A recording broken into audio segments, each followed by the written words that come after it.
हम लोग सबसे पहले पोलर फॉर्म समझेंगे। पोलर फॉर्म क्या होती है कॉम्प्लेक्स नंबर की। देखिए, हम जानते हैं कि कॉम्प्लेक्स नंबर को आर्गन प्लेन पे प्लॉट किया जाता है, जहां पे ये वाली एक्सिस जो है रियल होती है और ये वाली एक्सिस जो है इमेजिनरी होती है।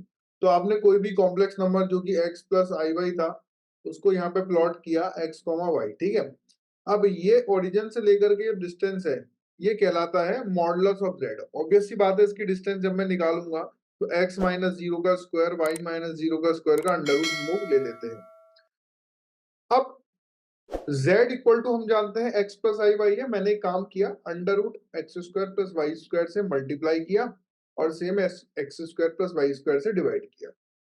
अब अगर मैं इस ट्राइंगल पे ध्यान दूं बेटा जी, ये एंगल थीटा है, तो x upon under root x square plus Y square मतलब बेस अपॉन हाइपोटेनियस, तो सब लोग बता पाएंगे कि ये होता है कॉस थीटा।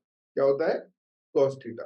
और यहाँ पे अगर मैं इसकी बात करूं, y upon this perpendicular upon hypotenuse होता है साइन थीटा। तो this can be written as z equal to mod of z, this is mod of z bracket में cos theta plus I sine theta. तो इस polar form से हमारे पास basically दो चीजें आती हैं। कौन कौन सी? पहला है मॉडुलस और दूसरा है ये जो थीटा है, आर्गुमेंट। ठीक है, तो दो चीजें आती हैं और ये जो पूरी की पूरी फॉर्म है, ये कहलाती है पोलर फॉर्म। ये जो है हमारे पास क्या है? पोलर फॉर्म है। क्या इतनी बात समझ में आई?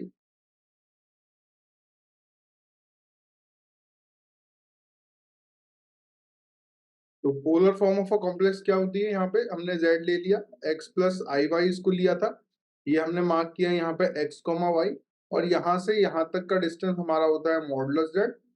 जो z है x प्लस आई वाई, इसको हमने under root x square plus Y square से डिवाइड किया और मल्टीप्लाई किया, और यहाँ पे ट्राइंगल की मदद से हमने लिख दिया इसको cos थीटा और इसको लिख दिया i sin थीटा। यही जो फॉर्म होती है modulus of z cos theta plus i sin theta, ये होता है मॉडुलस, और ये जो एंगल होता है वो होता है बेटा आर्गुमेंट। अब हम इनके बारे में डिटेल में जानेंगे कि एक एक चीज कौन कौन सी क्या होती है, मतलब कि मॉडुलस क्या होता है और आर्गुमेंट क्या होता है। हम लोग पढ़ेंगे modulus of a complex number. क्या होता है modulus of a complex number? देखिए, z जो हमारा कॉम्प्लेक्स नंबर था x प्लस आई वाई, ठीक है, उसका हमने क्या ले लिया है? मॉड ले लिया है। मॉड जनरली हमें बताता है distance of x plus I Y from the origin. कहां से? x प्लस आई वाई का डिस्टेंस कहां से बेटा? ओरिजिन से हमें डिस्टेंस बताता है। और इसको ढूंढा कैसे जाता है? बहुत ही वेरी इजी है। Under root of real part का स्क्वायर प्लस इमेजिनरी पार्ट के स्क्वायर से आसानी से जो है हमको मिल जाता है।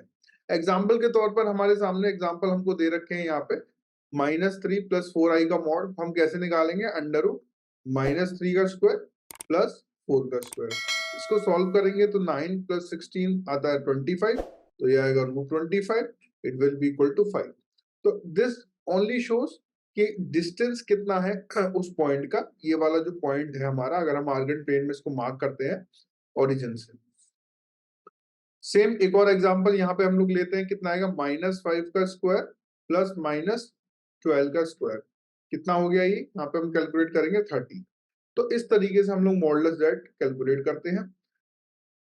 हम लोग ये जानते हैं कि z1 z2 से बड़ा ऐसा कोई मीनिंग नहीं होता है, मतलब एक कॉम्प्लेक्स नंबर दूसरे कॉम्प्लेक्स नंबर से बड़ा या छोटा ऐसा कोई मतलब नहीं होता है। लेकिन एक कॉम्प्लेक्स नंबर का मॉड दूसरे कॉम्प्लेक्स नंबर के मॉड से बड़ा हो सकता है और छोटा हो सकता है। क्यों? क्योंकि मॉड हमको केवल डिस्टेंस बताता है। क्या बताता है? डिस्टेंस। तो एक डिस्टेंस छोटी और एक डिस्टेंस बड़ी हो सकती है, इसमें कोई नई बात नहीं है। आइए हम प्रॉपर्टीज के ऊपर पढ़ते हैं, इसके मॉडुलस की प्रॉपर्टीज हम लोग पढ़ते हैं। प्रॉपर्टीज क्या है? देखिए, बहुत आसान है। वही एग्जांपल है हमारे पास एक, कि एक शटर लगा हुआ है, ठीक है, और एक मिठाई की दुकान है, एक नाई की दुकान है। ये संडे को खोलता है और ये संडे को बंद रखता है। तो अगर ये खोलना चाहेगा दुकान, तो इसे पूरा शटर खोलना पड़ेगा, जिससे इसका नुकसान हो सकता है। तो इन्होंने क्या करा? अपना शटर अलग अलग कर लिया। तो मॉड भी काम करता है, अगर ये दोनों एक ही शटर के अंदर है तो ये अपना अपना शटर अलग अलग लेके चल देते हैं। देखिए, ठीक है, सेम यहाँ पर डिवीजन में भी आ जाता है। ये शटर क्या हो जाता है? अलग अलग हो जाता है। पावर अगर अंदर है तो पावर बाहर भी जा सकती है, ठीक है। मॉडुलस के अंदर है तो मॉडुलस के बाहर भी जा सकती है। बहुत ही इंपॉर्टेंट और बहुत ही काम की चीज जो मैं आपको भी बताता हूँ कि z equal to x plus I Y है, z बार x माइनस आई वाई है। मैंने इन दोनों का क्या किया, मल्टीप्लीकेशन किया, z इंटू जेड बार। तो जब आप इन दोनों का मल्टीप्लीकेशन करोगे x माइनस आई वाई के साथ, तो A square minus A plus B, A minus B, A square minus B square के फॉर्मूले से ये हमारे पास बन जाएगा X square minus of I Y का स्क्वायर, जो कि हो जाता है प्लस वाई स्क्वायर। और अगर हम इस चीज को गौर से देखेंगे बेटा जी, ये है हमारे पास x square plus Y square. तो z इंटू जेड बार क्या हो जाता है बेटा, x square plus Y square हो जाता है, जो कि मॉडुलस ऑफ z के स्क्वायर के बराबर है। ये मोस्ट इंपॉर्टेंट प्रॉपर्टी है, सबसे ज्यादा काम में आने वाली, सबसे ज्यादा सवाल यहाँ से बनते हैं, है ना। और ये सबसे ज्यादा काम में आती है प्रॉपर्टी जो है कि z इंटू जेड बार, मतलब z और उसके कॉन्जुगेट का मल्टीप्लीकेशन हमेशा मॉडुलस ऑफ z के स्क्वायर के बराबर होता है। मैंने एक टैगलाइन भी यहाँ पे दी गई है आपको कि जिंदगी में कभी भी मॉडुलस ऑफ z का स्क्वायर दिखे तो z बार के बारे में सोचो हमेशा। अगर ये आपको दिख जाता है तो आप हमेशा किसके बारे में सोचोगे, z बार के बारे में ही सोचोगे। ठीक है, तो ये ऐसा आपको जो है सोचना है। समझ में आया होगा आई होप इतना। नेक्स्ट हम लोग आगे जाते हैं।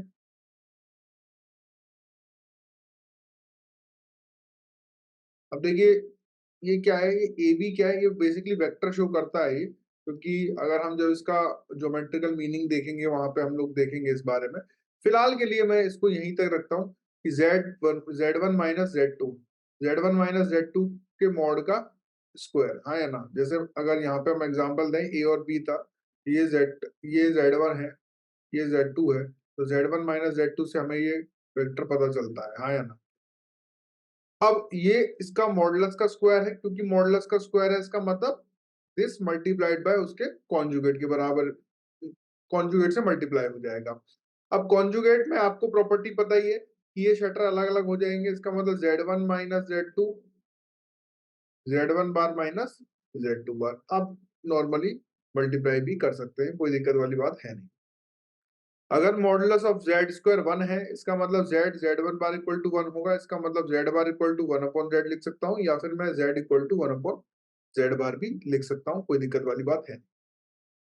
मॉडुलस के अंदर जो हमें काम याद रखना है, जो प्रॉपर्टी हमको याद रखनी है, समझ के रखनी है, वो ये है भैया मेरे कि z का मॉडुलस निकालूं, चाहे z कॉन्जुगेट का मॉडुलस निकालूं, चाहे माइनस ऑफ z का मॉड निकालूं, या फिर minus of conjugate of z का मॉड निकालूं, ये चारों वैल्यू सेम ही आने वाली हैं। सर एग्जांपल, मैंने कहा देख बेटा, z equal to x plus I y था, z bar equal to x minus I Y है। दोनों का निकालेगा तो कितना है, under root x square plus Y square. यहाँ पे निकालेगा कितना आएगा, x square plus minus y का होल स्क्वायर। तो आने क्या वाला है, under root x square plus Y square ही हमारे पास जो है आने वाला है।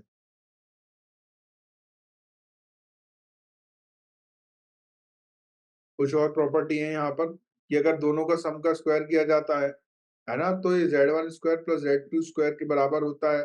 z1 अपॉन z2 यहाँ पे प्योरली इमेजिनरी होना चाहिए। दूसरा, अगर इसका स्क्वायर किया प्लस इनके डिफरेंस का स्क्वायर किया, मॉडुलस का स्क्वायर किया, तो वो 2 टाइम्स हो जाता है इनके z1 का square plus mod of z2 का स्क्वायर।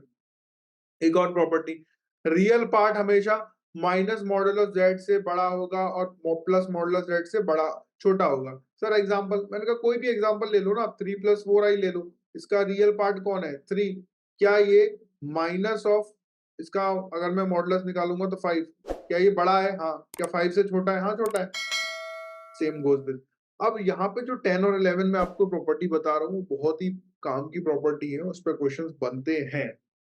क्या प्रॉपर्टी काम की कि भैया z1 प्लस माइनस z2 करूं, z1 में प्लस करूं या माइनस करूं, z2 उसका मॉड लूं, वो हमेशा छोटा होगा modulus of z1 plus modulus of z2 से। और z1 प्लस माइनस z2 करूं, वो हमेशा बड़ा होगा z1 का mod minus modulus of z2 से। अब क्योंकि ये डिफरेंस नेगेटिव हो सकता है इसलिए हम बाहर एक और मोड लगाएंगे। आई होप ये बात समझ में आई होगी। क्योंकि ये डिफरेंस क्या होता है बेटा, नेगेटिव हो सकता है, इसलिए इसको प्रोटेक्ट करने के लिए हम बाहर एक और मोड लगाएंगे। क्यों बाहर मोड लगाए, क्योंकि भैया ये तो मोड है। अब ये काम में कहाँ आते हैं सर, मैक्सिमम और मिनिमम वैल्यू काम में लेने के लिए आते हैं। सर ये बताता है मिनिमम की कम से कम ये होगा, ये बताता है ज्यादा से ज्यादा ये हो गया। ठीक है, ये मोस्ट इंपॉर्टेंट प्रॉपर्टीज है, ये हमको जो है याद रखना। फिर एक आसान सी property, z minus z not is less than equal to a।